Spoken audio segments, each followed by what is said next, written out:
묻건을 예수께서 대답하여 이르시되 하나님의 나라는 볼 수 있게 임하는 것이 아니요 또 여기 있다 저기 있다고도 못하리니 하나님의 나라는 너희 안에 있느니라. 바리새인들의 질문이죠.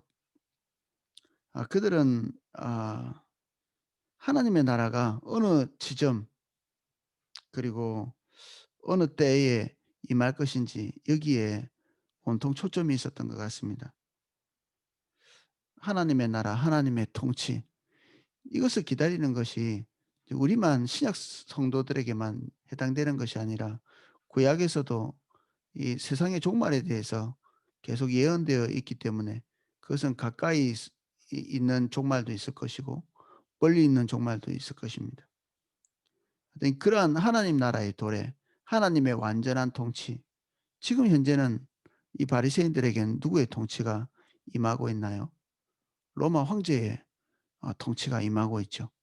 그리고 그 분봉왕이었던 자들의 통치 또는 빌라도의 통치, 뭐 이러한 통치들이 그들을 고통스럽게 했겠죠. 그들 마음속에는 하나님께서 도래하셔서 완전한 통치를 이루어 주시기를 기대하는 마음이 간절했을 것입니다. 삶이 혹독하면 혹독할수록 사람들이 이것을 타개하기 위해서 어 뭔가 이게 변혁 그리고 뭐 세상이 뒤집어지는 것 이런 것들을 갈망하죠. 예. 획기적인 전환. 이게 하나님의 통치로 이렇게 바로 연결이 됩니다. 내 삶이 고통스러울 때 하나님의 통치가 아 가시적으로 어디에 드러날 것인가? 예수님의 대답은 조금 의외입니다. 그들이 기대했던 두 가지 어떤 장소, 어떤 때 이것에 대해서 부정하고 계십니다. 또 "여기 있다. 저기 있다고도 못하리니." 그리고 또 "하나님의 나라는 볼 수 있게 임하는 것이 아니다.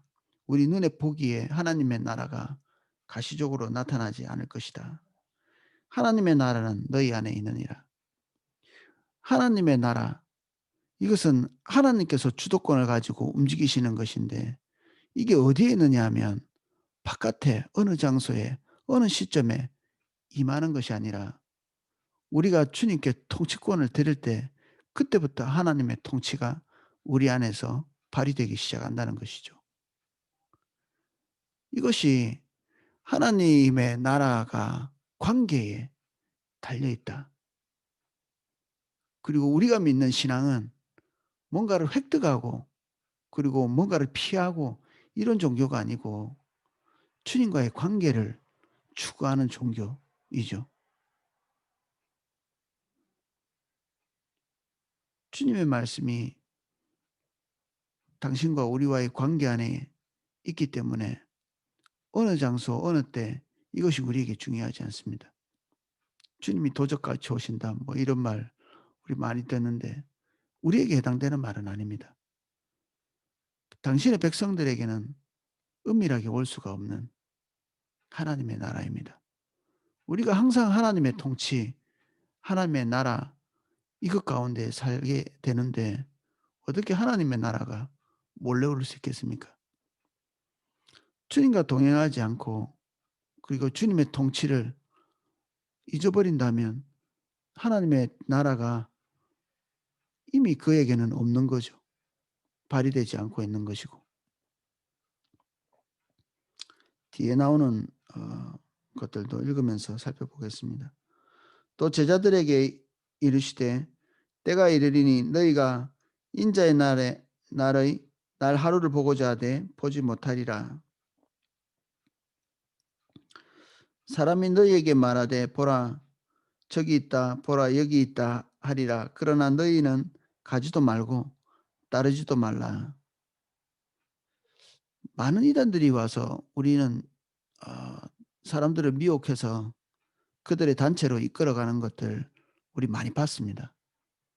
저도 여러 차례 봤고 때로는 모든 믿지 않는 사람들에게 이런 것들을 전파해 가지고 부끄러움과 수치를 당한 적도 있었죠. 미디어에도 나오고 그리고 TV에도 대대적으로 방송된 적도 있습니다. 이들은 하나님과의 관계를 개인적으로 은밀하게 이해하지 못하고 어떤 특정한 장소와 특정한 때를 바라보고 거기에 자신의 삶을 드리는 거죠.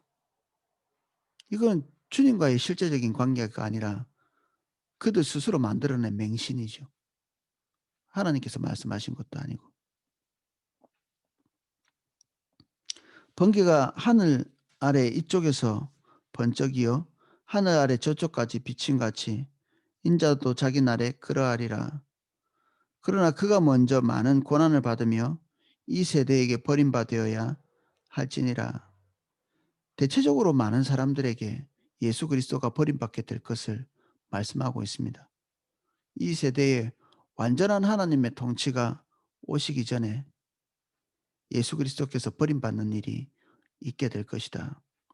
사실 여기에 듣고 있는 이 바리새인과 그리고 하나님의 예수 그리스도의 제자들에게는 예수님의 그 십자가에 달리신 이 사건이 미래이죠.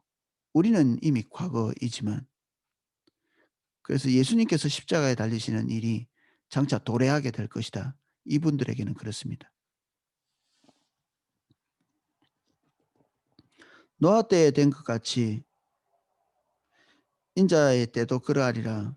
노아가 방주에 들어가던 날까지 사람들은 먹고 마시고 장가들고 시집가더니 홍수가 나서 그들을 멸망시켰으며, 롯의 때와 같으리니 사람들이 먹고 마시고 사고 팔고 심고 집을 짓더니 롯이 소돔에서 나가던 날에 하늘로부터 불과 유황이 비오듯이 듯 하여 그들을 멸망시켰느니라. 인자가 나타나는 날에도 이러하니라. 지금 바리새인들을 계속해서 지적하고 있는 내용들이 뭐냐면, 그들이 종교적인 과시들, 종교적인 퍼포먼스들은 강한데 실제로 그들이 관심을 가지는 것은 이 땅의 삶이었죠. 그리고 돈을 좋아하는 자였고, 그리고 재물, 눈에 보이는 사람들의 평가, 이런 것들을 소중히 여겼던 사람들이고, 그렇게 그것들을 소중히 여겼기 때문에 어느 날 하나님의 왕국이 도래했을 때 그 지점이 더욱더 궁금한 것이죠. 이게 하나님과의 관계가 연약하고 거기에 초점을 맞추지 않는 사람들이 더욱 관심을 가지게 되는 것들이죠. 중세 때는 전에 말씀드렸지만 왕들이 자기 죽기 직전에 세례를 받았다고 했잖아요. 침례를. 이 땅에 있는 삶을 그대로 영속하고 유지하고 마지막에 죄 씻음 받고 가겠다는 얘기죠. 이건 대단히 인생을 허무하게 사는 거죠. 하나님의 실제적인 통치를 제대로 한번 받아보지도 못하고 하나님 나라가 그 개인에게 임하지도 못하고 그냥 인생이 그냥 그것으로 끝나버리는 것입니다. 그래서 그럴 때 두려워하는 게 뭐냐면, 지금 자기가 영위하고 있는 이 자신이 통치하는 이 통치, 이 세계가 언제 종말이 올 건가, 그때를 준비해야 되니까 다 내려놓고. 이게 진짜 이 세대를 살고 있는 두 종류의 사람입니다. 겉으로 볼 때는 먹고 마시고 행동하고 장가가고 시집가고 똑같지만, 한 사람은 예수 그리스도의 통치 가운데 살아가고 있고 한 사람은 자기 자신이 원하는 자기 통치를 가지고 살아가고 있는, 겉으로 아무 표가 나지 않는, 그래서 가시적으로도 나타나지 않고 특정한 때도 없는, 그래서 지금 현재도 어떤 사람에게는 하나님 나라가 임해 있고 어떤 사람은 하나님 나라가 계속해서 배척되고 있는 것이죠.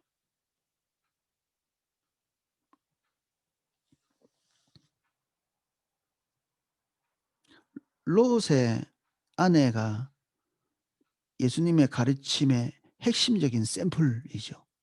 여기에 보면 마치 중간에 한번 정리하고 넘어가는 것처럼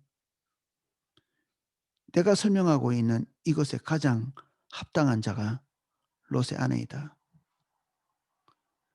그들이 연약한 믿음으로 말미암아 구원을 받았고 소돔에서부터 떠나가고 있는 그 시점에도 그의 마음의 경향성은 그가 통치해 왔고 그에게 안락을 주었던 그 삶, 그것을 잊지 못해서 뒤돌아본 것이거든요. 계속해서 그것을 바라보고 자기 입맛에 맞는, 자기 성향에 맞는 삶을 동경하는 삶, 하나님의 뜻과 의중, 이것에 전혀 관심이 없는,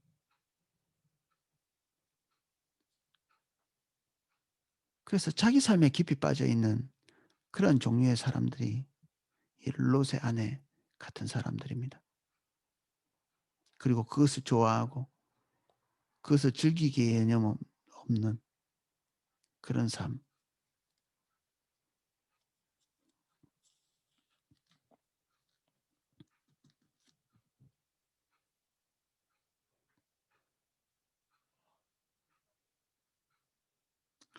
롯의 때와 같으리니 사람들이 먹고 마시고 사고 팔고 심고 집을 짓더니 롯이 소돔에서 나가던 날에 하늘로부터 불과 유황이 피오듯 하여 그들을 멸망시켰느니라. 인자가 나타나는 날에도 이러하리라. 만일 사람이 지붕 위에 있고 그 세간이 그 집안에 있으며 그것을 가지러 내려가지 말 있었 있으면 그것을 가지러 내려가지 말 것이요 밭에 있는 자도 그와 같이 뒤로 돌이키지 말 것이니라. 롯의 철을 기억하라. 우리가 우리가 보고 있는 가시적인 어떠한 것도 안전지대가 되지 못한다. 우리가 그것을 안전지대로 여기고 그리고 연민할수록 거기에 우리의 영혼의 위험이 도사리고 있는 거죠. 33절. 무릇 자기의 목숨을 보존하고자 하는 자는 잃을 것이요 잃는 자는 살리라.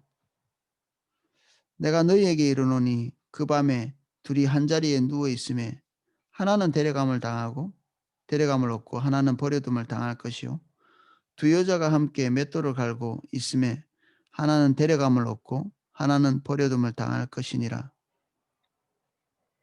이거 뭐 휴거 뭐 이런 얘기 있는데 휴거라는 말 자체가 성경에 나오지도 않죠. 여기 이 말은 한 자리 똑같은 일, 똑같은 형태로 살아가는데 두 종류의 사람이 있다는 것입니다. 완벽하게 이 땅에 발을 붙이고 똑같이 살아가는 것 같은데 완전히 두 종류의 사람이 있다는 것이죠. 종교적으로 가시적으로 드러나는 행동에 하나님의 나라 백성이 있는 것이 아니라 드러나지 않는데 그 안에 하나님의 나라가 있어서 하나는 데려감을 당하고 하나는 버려둠을 당한다는 얘기입니다. 그들이 대답하여 이르되 주여 어디오니까 이르시되 죽음이 있는 곳에는 독수리가 모이느니라. 세상의 속담도 끼리끼리 모인다는 얘기가 있죠. 서로서로 같은 냄새가 나는 사람들끼리 모이기를 좋아한다는 것입니다. 같은 관심사, 같은 주제. 그래서 같은 혈육인데도 함께 대화를 섞기 어려운 경우가 있습니다. 관심사가 틀리기 때문에 그렇죠.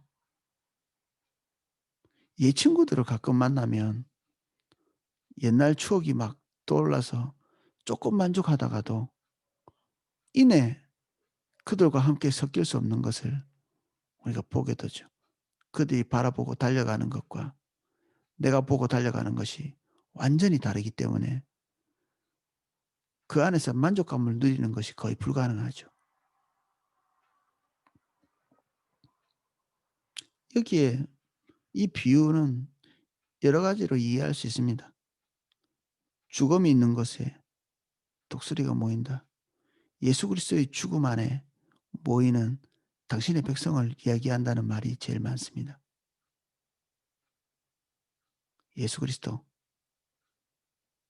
그분이 계신지 계시지 않는지 모르는 사람이 주님과의 관계가 없겠죠, 당연히. 예수 그리스도의 냄새가 나는 사람들끼리 같이 있게 될 것이고 그 통치를 즐거워하는 사람들끼리 모이기를 즐거워하겠죠.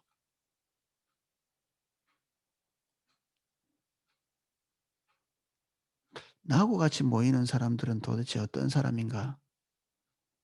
그러면 나하고 비슷하다고도 볼 수 있습니다, 그 사람들이. 어떤 사람과 마음이 잘 통하는가?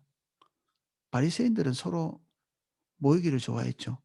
그래서 서로 높이고 예수님의 질타를 받았죠, 이게.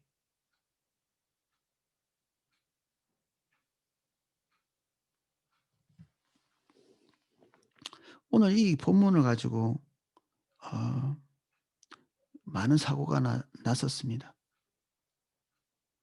이단들이 이런 것들을 이용해서 공포심을 조작해서 자기 집단이 마치 예수 그리스도가 유일하게 방문하는 집단인 것처럼, 그리고 어떤 특정한 때를 얘기하면서 예수님께서 말씀하시지도 않은 그런 때를 사람들에게 가르치면서 자기들 집단에 모아 놓고 부끄러움과 수치를 당한 것이 한두 번이 아니죠. 어 요한계시록을 언제 볼 수 있으면 한번 보면 좋겠습니다, 우리가. 요한계시록이 우리가 이해하고 있는 그런 공포나 두려움, 그리고 말세에 일어나는 뭐 재앙들, 이러한 것들의 느낌으로 여러분들이 많이 가지고 있을 텐데 같이 꼼꼼하게 살펴보면 전혀 그런 책이 아니라는 것을 알 수 있습니다.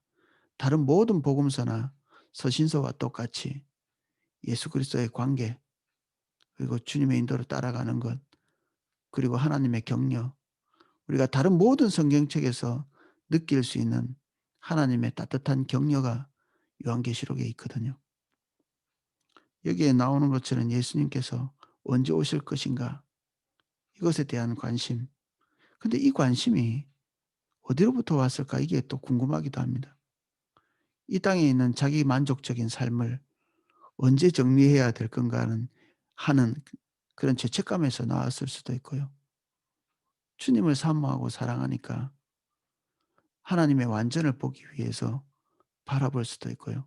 후자라면 좋은 것이죠. 그리고 후자를 기대하는 사람은 그 안에 이미 하나님의 통치가 있을 것입니다. 이것 때문에 그 요한계시록의 20 장에 보면 "천년 동안 왕노릇하리라." 이 말을 가지고 천년왕국에 대해서 말하는 사람들이 많이 있습니다. 뭐 그것이 예수님이 오시고 난 다음에 천년왕국이 있다, 이게 전천년설이고요. 그리고 예수님이 천년왕국을 누리고 난 다음에 예수님이 오신다는 게 후천년설. 그리고 우리 모든 건전한 교단들이 대체적으로 동의하고 있는 바는 우리가 살고 있는 이 세대가 천년왕국이라는 거죠. 천년왕국이란 말도 잘못된 것입니다. 성경에 그런 말 자체가 없습니다. 천년 동안 왕노릇한다는 얘기는 있는데 우리가 왕 같은 제사장들이고, 베드로의 고백이 우리가 그 통치권을 가지고 행사할 수 있는 때가 이미 도래해 있습니다. 예수님이 오실 때부터 이미 하나님의 통치는 이곳에 와 있죠. 그리고 하나님의 백성들은 그 안에서 그 통치를 가지고 살아가게 될 것이고, 그전에는 그런 것들이 없었죠. 그래서 이런 것들을 말하고 있는 사람들이 무천연설이라고 말하는 사람들입니다. 근데 이 세 가지 중에 다 쪼끔씩의 타당성은 있기 때문에 이런 걸 가지고 우리의 구원과 하나님과의 관계가 이렇게 문제가 생기고 이렇지는 않습니다. 다 건전교단 안에서도 이 세 가지를 다 주장하고 때로는 또 가르치기도 하고 그렇거든요. 근데 보편성을 가지고 있는 것은 아 예수님이 오신 뒤부터 다시 오실 재림의 때까지 이것을 상징적인 천년의 세월로 이렇게 봅니다. 우리는 이때 하나님의 통치를 마음껏 누리는 왕 같은 제사장으로서의 삶을 살 수 있습니다. 오늘 예수님께서 기대하고 예수님의 입에서 기대했던 것은 "어디야?"라고 하는 것이죠. "어느 때야?"라고 하는 것인데 예수님의 대답은 전혀 그렇지 않죠. 가시적으로 볼 수도 없고 가시적으로 드러나지도 않지만 이것은 너무나 확실한 것이다. 독수리가 죽음에 모이는 것처럼 누구나 다 이끌려서 예수 그리스도의 통치를 받고 있는 모든 사람들은 한 사람도 제외되지 않을 것이다. 오늘 예수님께서 이 말세의 때를 살아가는 당신의 성도들에게 하시는 말씀입니다. 기도하겠습니다.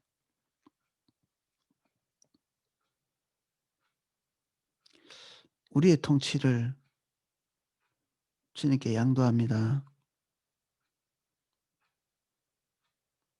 우리가 우리 마음껏 살아가는 것이 우리의 기쁨이 아니라 예수 그리스도처럼 아버지의 뜻을 이루는 것이 우리의 기쁨 되게 하여 주시옵소서. 그래서 우리의 생애 동안에 하나님의 완전한 통치를 경험할 수 있도록 도와주시고 왕같이 살게 해 주세요.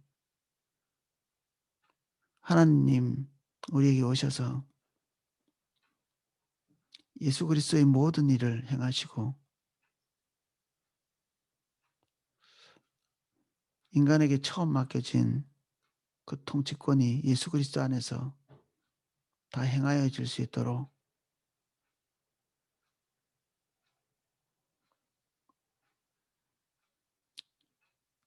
우리의 생애 동안에 그리스도의 통치를 잃지 않도록 은혜를 주시옵소서. 우리의 개인적인 종말을 카운트하는 것이 지혜라고 말씀하셨습니다. 우리의 남은 날을 계수하는 다윗의 마음을 주시옵소서.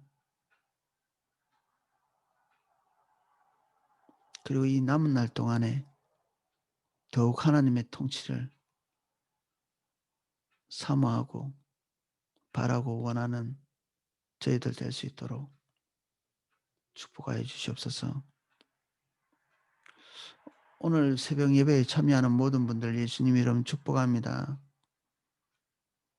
연약한 믿음으로 염려와 근심 가운데 있다면 하나님의 완전한 통치를 신뢰하고 그 걱정과 염려들을 떨쳐버릴 수 있도록 도와주십시오. 롯의 아내와 같이 우리의 삶이 뒤돌아보는 삶이 되지 않도록 우리가 계속해서 주님 아닌 다른 것을 돌아보고 있다면 저에게 믿음을 더해 주시고 영적인 안목을 더 확장시켜 주시옵소서. 오늘을 낭비하지 않게 해 주십시오. 우리의 관심사를 따라가는 삶으로 오늘을 낭비하지 않게 해 주십시오. 주님이 오늘 우리에게 기대하시는 하나님의 기대를 충족시키는 오늘 될 수 있도록 은혜를 주옵소서. 이제는 예수 그리스도의 은혜와 성부 하나님의 사랑과 성령님의 인도와 견인하심 그리고 기름 부으심이 여기에선 우리 안에서 하나님의 통치를 더욱 확장되게 시키기를 원하고 그리고 우리의 생애 동안에 왕처럼 살아가는 것을 원하고 기대하는 우리 삼사교구 모든 성도님 그리고 예배에 참여하는 모든 분들 머리 위에 삶 위에 그 하나님의 기름 부음과 통치가 넘치게 부어지기를 축원하옵나이다. 아멘.